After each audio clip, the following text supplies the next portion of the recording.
you have to make a cuboid. We need two squares and four rectangles for it.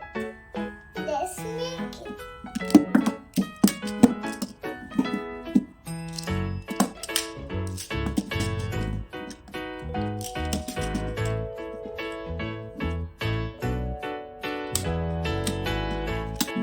This is how we make a cuboid.